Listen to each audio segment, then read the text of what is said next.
على إبراهيم وعلى آل إبراهيم إنك حميد مجيد. اللهم أعف رقابنا من النار.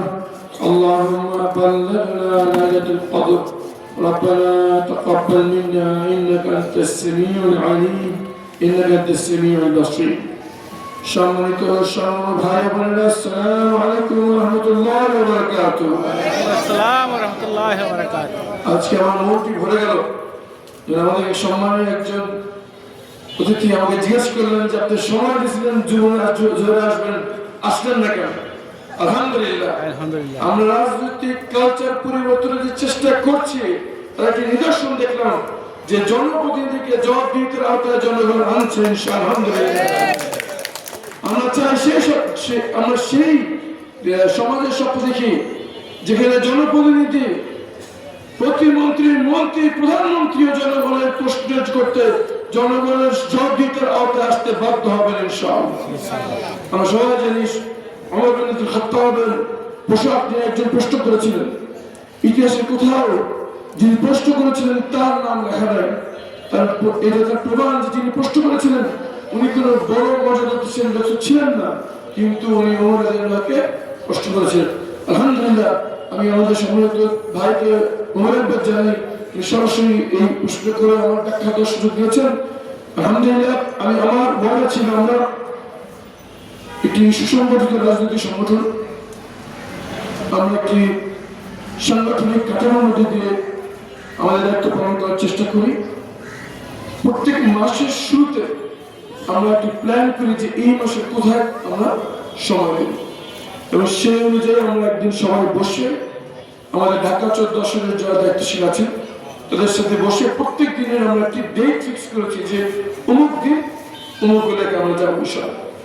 এরপর আমাদের সম্মানিত থানা আমিরগণ যাদেরকে তারা চেনেন, এখানে দায়িত্বশীলগণ, তারা তাদের সাথে বসে আমাদের একটি শিডিউল ঠিক করে যে আমরা এই দিন এখানে এখানে যাবো। আমাদের এখানে আসার দিন প্রায় 1 মাস ঠিক করা আছে যে আমরা এই দিন এখানে নামাজ পড়বো, এবং তখন পর্যন্ত আমার শিডিউলে এটাই ছিল যে আমরা এখানে আমি নামাজ আদায় করবো। গত 3 দিন পূর্বে আপনারা সবাই জানেন আমাদের সংসদের বিরোধী দলীয় নেতা এবং আমাদের সম্মানিত আমির জামাত আমার আরেকটি দায়িত্ব আমার উপর অর্পণ করেছেন, যে দায়িত্ব হচ্ছে প্রধান বিরোধী দলের নেতা পররাষ্ট্র বিষয়ক উপদেষ্টা হিসেবে। আমি মনে করি যে এই দায়িত্বের যোগ্য আমি নই, কিন্তু যেহেতু আমাদের নেতা মনে করেছেন এই দায়িত্ব আমাকে উনি দেবেন, আমার দায়িত্ব কোরআনের শিক্ষা অনুযায়ী বলা সামিআনা ওয়া আতা'না। আপনারা সবাই জানেন যে পররাষ্ট্র বিষয়ে বাংলাদেশ সারা বিশ্বে একটি দুর্যোগের মধ্যে দিয়ে যাচ্ছে। মধ্যপ্রাচ্যে এখন রক্তক্ষয়ী যুদ্ধ চলছে। এই বিষয়ে বাংলাদেশের প্রধান বিরোধী দল তার ভূমিকা কি হওয়া উচিত এই নিয়ে বেশ কিছু গুরুত্বপূর্ণ বৈঠক আমাদের চলছে। আমি বিরোধী দলের নেতার উপদেষ্টা হিসেবে, ওনার প্রতিনিধি হিসেবে আমাকে কয়েক জায়গায় যেতে হয়েছে। শিডিউল অনুযায়ী যদি সব চলতো তাহলে আমি নামাজটা ধরতে পারতাম, কিন্তু দুঃখের বিষয় হচ্ছে সবসময় শিডিউল আমরা মানতে পারি না। সবসময় আমাদের নিয়োগ থাকা সত্ত্বেও রাস্তার ট্রাফিক জ্যাম থাকার কারণে, যাদের সাথে আমাদের মিটিং তারা অতিরিক্ত ব্যস্ত হওয়ার কারণে আমাদের শিডিউলটা মেনটেন করা সম্ভব হয় না। আমি অন্তরস্থলে ক্ষমা প্রার্থী, যারা আশা করে এসেছিলেন হয়তো অন্য কাজ ফেলে মাননীয় সংসদ সদস্য স্থানীয় প্রতিনিধির সাথে দেখা করার জন্য তারা অনেকে আশাহত হয়েছেন। আমি অন্তরস্থলে ক্ষমা প্রার্থী যে তাদেরকে ওয়াদা দিয়ে আমি কথা রাখতে পারিনি, কিন্তু রাষ্ট্রীয় গুরুত্বপূর্ণ কাজের জন্য আমাকে ওই কাজটা সেরে আসতে হয়েছে। আমি ইনশাআল্লাহ চেষ্টা করবো সর্বাত্মক যে আমার এই ঢাকা 14 আসনের কাজ সবচেয়ে বেশি গুরুত্ব দেওয়ার জন্য। কিন্তু যেহেতু বিরোধী দলীয় নেতা বিভিন্ন কাজ মাঝে মাঝে এসে যায় যেটা স্থানীয় কাজের উপর স্থান দিতে হয়, আমি অগ্রিমভাবে আপনাদের এই দক্ষিণ মিছিলবাসী এবং আপনাদের মাধ্যমে, মিডিয়ার ভাইদের মাধ্যমে ঢাকা 14বাসীর কাছে অগ্রিম ক্ষমা প্রার্থী। মাঝে মাঝে আমার পূর্ণ ইচ্ছা থাকা সত্ত্বেও অনেক প্রোগ্রামে আমি যেতে পারি না, এই অতিরিক্ত দায়িত্ব আমি সবাই আপনাদের সবার কাছে ক্ষমা প্রার্থী হচ্ছে। আপনাদের কাছে দোয়া চাচ্ছি আল্লাহ যেন এই দুই দায়িত্ব সঠিকভাবে সমন্বয় করার তৌফিক আমাদের আছে, এবং আমার এলাকার জনগণের হক যাদের সরাসরি ভোটে জনগণের অধিকার প্রয়োগের দায়িত্ব আমার কাছে এসছে। পাশাপাশি আমাদের সম্মানিত নেতা আমির জামাত বিরোধী নেতা যে দায়িত্ব আমাকে অর্পণ করেছেন, এই দায়িত্ব যথাযথ হক যেন আমি পালন করতে পারি, আমার কাছে আপনারা সবাই দোয়া করবেন। সম্মানিত উপস্থিতি, আমাদের অনেকে বলেন যে ঢাকা 14 আসনে আমাদের বিজয় হয়েছে। আমি দ্বিমত প্রকাশ করি। আমি বলি যেটা বিজয় নয়, বড় একটি ছোট পরীক্ষায় সফলভাবে উত্তীর্ণ হয়ে এর চাইতে অনেক বড়, এর চাইতে অনেক কঠিন একটি পরীক্ষার জন্য আমাদের বাছাই করেছে। সেটা হচ্ছে ঢাকা 14 আসনে অবস্থানরত 4,56,000 ভোটার, তাদের পরিবার পরিজন এবং এই ভৌগোলিক অবস্থান বসবাসরত মানুষের অধিকার আদায়ের আন্দোলন, বিপদে আপদে তাদের পাশে থাকা, তাদের প্রয়োজন জানা এবং সেটার ব্যাপারে কাজ করা যে কঠিন দায়িত্ব আল্লাহ আমার এবং আমার সহকর্মী ভাই বন্ধুর উপর দিয়েছেন, এটা আমাদের জন্য অনেক বড় একটি কঠিন পরীক্ষা। বিশেষ করে আমরা এমন সময় জনগণের প্রতিনিধিত্ব করছি যখন আমরা সরকারে নেই। বাংলাদেশের ইতিহাসে রাজধানীতে কখনো কোনো বিরোধী দলীয় দল সংসদ সদস্য নির্বাচিত হয় না। যখনই যেই সরকার গঠন করে রাজধানীর সকল আসন সরকার দলই জয় করে থাকে। আলহামদুলিল্লাহ, ঢাকা 14 আসনের জনগণ, ঢাকা 15 আসনের জনগণ, ঢাকা 16 আসনের জনগণ, ঢাকা 12 আসনের জনগণ, ঢাকা 4 এবং 5 আসনের জনগণ ইতিহাসের নিদর্শন উপস্থাপন করে সরকারের এক দল কিন্তু এই কয়েক আসন বাংলাদেশের মানুষ, বাংলাদেশ জামায়াত ইসলামীকে বেছে নিয়েছে তাদের প্রতিনিধি হিসেবে। আলহামদুলিল্লাহ, আমাদের জন্য কাজ অনেক কঠিন, কিন্তু ইনশাআল্লাহ এই আন্দোলনে আমরা আপোষহীন থাকবো ইনশাআল্লাহ। আমাদের এমন সময় আমরা এক দায়িত্ব পালন করছি যখন যেখানে সরকার 2/3 আসন নিয়ে সরকার গঠন করেছে। আলহামদুলিল্লাহ, ইতিমধ্যেই মাননীয় প্রধানমন্ত্রী অনেক ইতিবাচক পদক্ষেপ গ্রহণ করেছেন, যার মধ্যে একটি জামায়াত ইসলামী শাসন এসছে। আমরা আশা করবো ইনশাআল্লাহ জনগণের সকল কাজে, জনগণের সকল প্রয়োজনে এই সরকার দেখবেন না কে কোন দলের এমপি, সরকার দেখবেন যে জনগণের কি প্রয়োজন এবং এটি যেই নিয়ে যান তার ব্যাপারে সঠিকভাবে মূল্যায়ন করবেন। এটাই আমাদের প্রত্যাশা। আমাদের ত্যাগের ঘোষণা, জনগণ অধিকার আদায়ে আমরা আপোষহীন থাকবো এবং এই বিষয়ে এক চুল ছাড় দেব ইনশাআল্লাহ। সময় আসছে যেসব ওয়াদা আমরা করে আজকে আপনাদের প্রতিনিধিত্বের দায়িত্ব আমাদেরকে অর্পণ করেছেন, সেই সব ওয়াদা বাস্তবায়নের জন্য যোগদান করেন ইনশাআল্লাহ। আজকে যে অনুষ্ঠান, আজকে আপনাদের কাছে যে মতামত আমরা আগেও শুনেছি, আজকে আরো শুনলাম, এটি তার প্রথম পদক্ষেপ। ইনশাআল্লাহ আপনাদের কাছ থেকে আরো বেশি সুনির্দিষ্ট প্রস্তাবনা, লিখিত প্রস্তাবনা আমরা আশা করব, যাতে আমাদের কাজ করার জন্য সুনির্দিষ্ট তথ্য আমরা আপনাকে ইনশাআল্লাহ।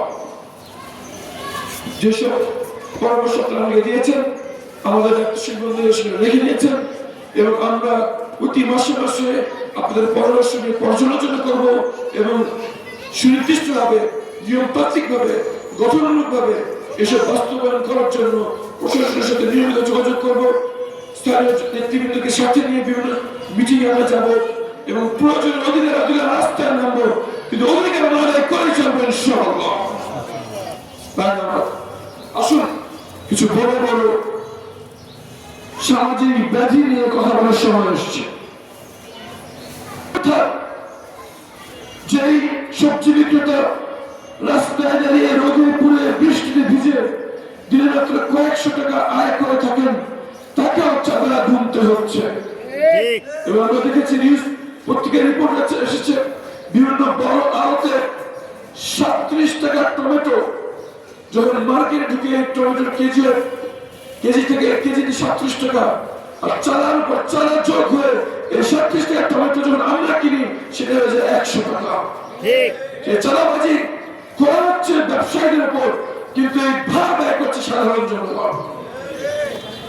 আমরা যদি কাগজ করে হিসাব করতে বসি তাহলে দেখবো চালাবাজদের সংখ্যা নিতান্ত অল্প, হাতে গোনা মাত্র কয়েকজন। হাতে গোনা কয়েকজন চাঁদাবাজ লক্ষ লক্ষ মানুষকে জিম্মি করে রেখেছে। এর প্রধান কারণ হচ্ছে এই চাঁদাবাজদের অস্ত্র তাদের পকেটে আগ্নেয়াস্ত্র বা সঙ্গের মাস্তান বাহিনী নয়, চাঁদাবাজদের প্রধান শক্তি হচ্ছে রাজনৈতিক শক্তি।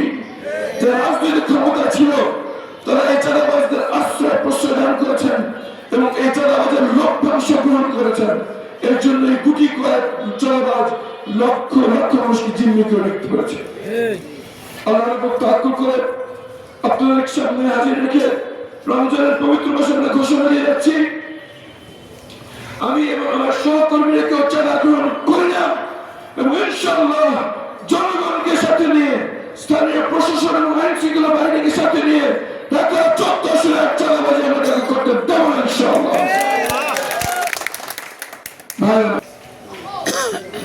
আরেকটি বড় আমাদের ভবিষ্যৎ প্রজন্মকে গিলে খাচ্ছে, তাদের সাথে অসাধু চক্রের মাধ্যমে তাদেরকে আশ্রয় প্রশ্রয় দান করেন এবং বিনিময়ে লভ্যাংশ গ্রহণ করে সম্পদের পাহাড় গড়ে থাকে।